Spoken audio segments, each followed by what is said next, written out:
You're not short on time. Your attention is being spent for you. Your attention has been packaged, sold, and traded. Starting today, you take it back.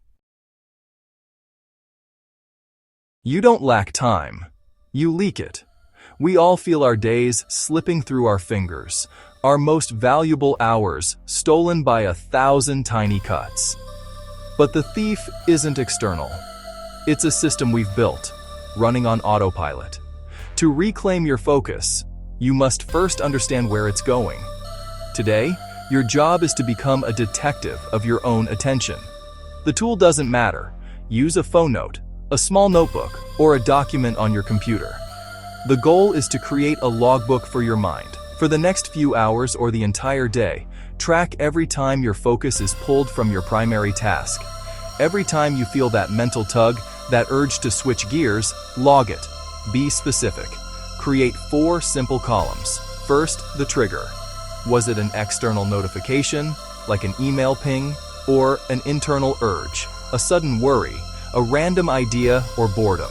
Second, the context. Were you in the middle of a difficult report or between tasks? Third, estimate the duration. How long were you gone? Be honest. Was it a 30-second glance or a 20-minute rabbit hole? And finally, log how you felt when you returned. Anxious, scattered, or calm. Example. A chat ping pulls you for 15 minutes. You return unfocused. Another. A tough task sends you to headlines. You come back tense. Log it. No judgment, just data. Do this for just one afternoon. At the end of the day, review your log. You will be stunned. The small leaks, the 5-minute breaks that turn into 20, all add up. You'll see patterns emerge.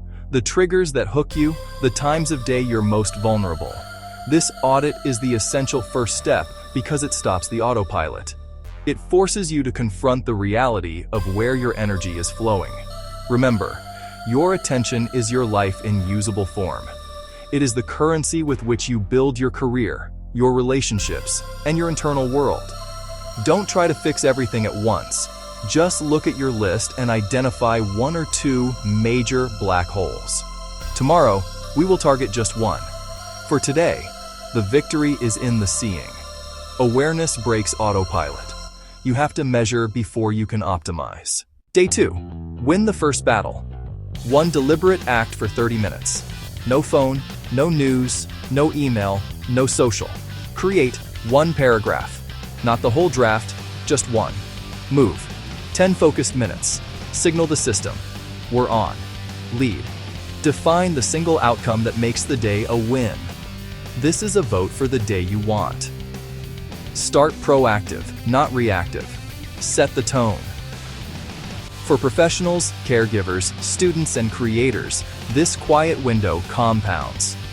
Win the first 30 minutes, and you give the day a deliberate direction. Day 3. Schedule a 60-90-minute block. Make it sacred. Single task. 1 thing only. Remove the trigger. Signal, focus begins. Tell people you're unavailable. Design the perimeter. Fewer battles for willpower. Your mind will wander. Notice, then return, without judgment. Park random thoughts. Keep moving. Every return is a rep. Focus is not intensity. It is returning on purpose.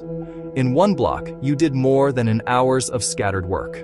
Proof, you can command your attention when you choose to. Day 4.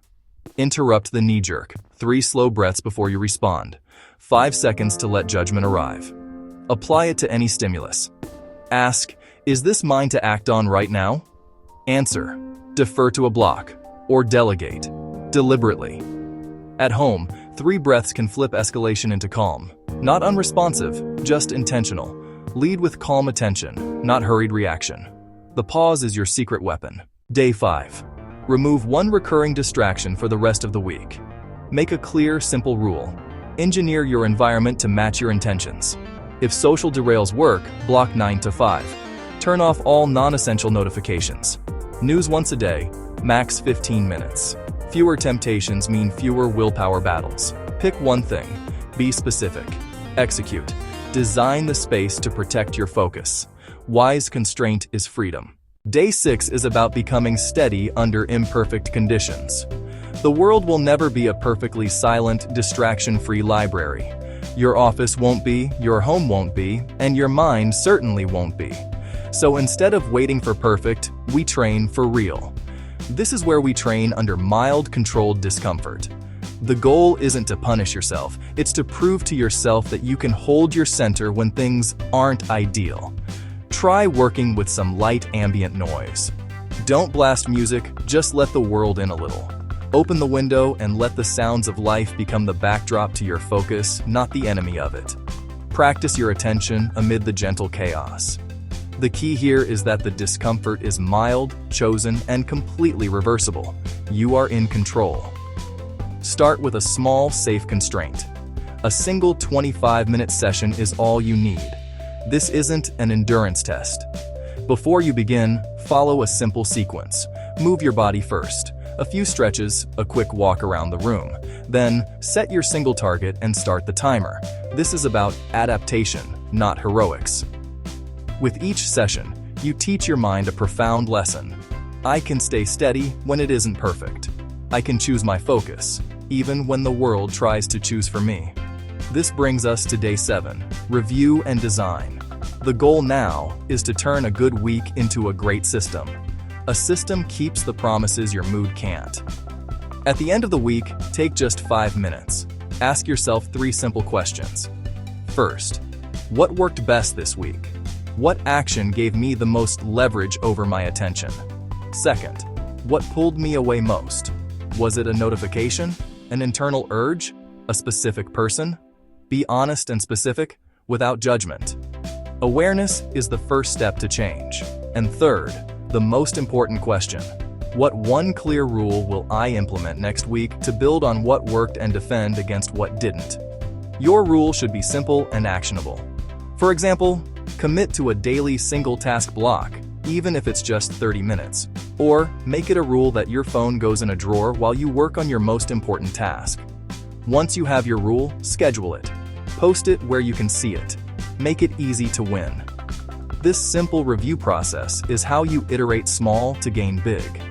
It is how a week-long experiment becomes a personal, practical, and durable system for strengthening your focus.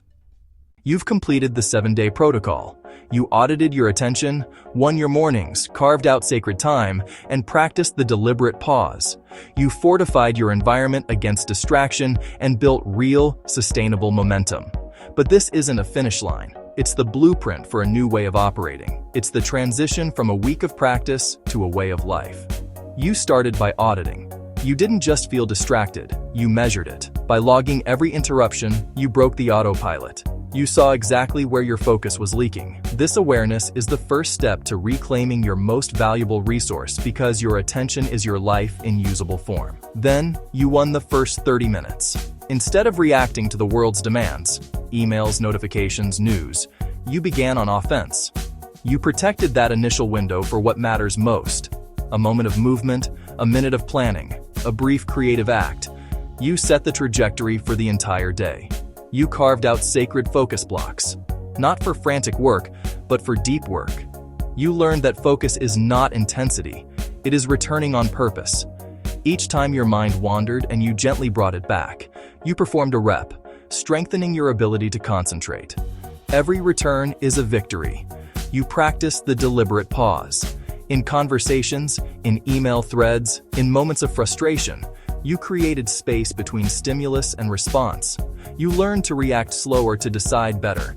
This small gap is where your freedom lies. You breathe, then you choose. You fortified your environment. Instead of relying on willpower alone, you made focus the path of least resistance. You removed recurring distractions, turned off notifications, and designed your physical and digital spaces to support your intentions. Better design reduces dependence on sheer discipline. You trained under mild, chosen discomfort, proving you can hold your focus even when conditions aren't perfect. This isn't about heroics, it's about adaptation. It's building the resilience to perform steadily, day in and day out, and finally you learned to review and design. You turned a good week into a system. By reflecting on what worked and what didn't, you can now iterate. Gently increase the length of your focus blocks. Remove one more distraction. Systems keep the promises your mood can't. The quality of your attention shapes the quality of your days. 7 days. Audit attention, win mornings, 1 sacred block. Pause ritual. Remove 1 distraction, train with mild discomfort, review and design. Build discipline, master yourself. Start the protocol at stoicprotocol.com. stoicprotocol.com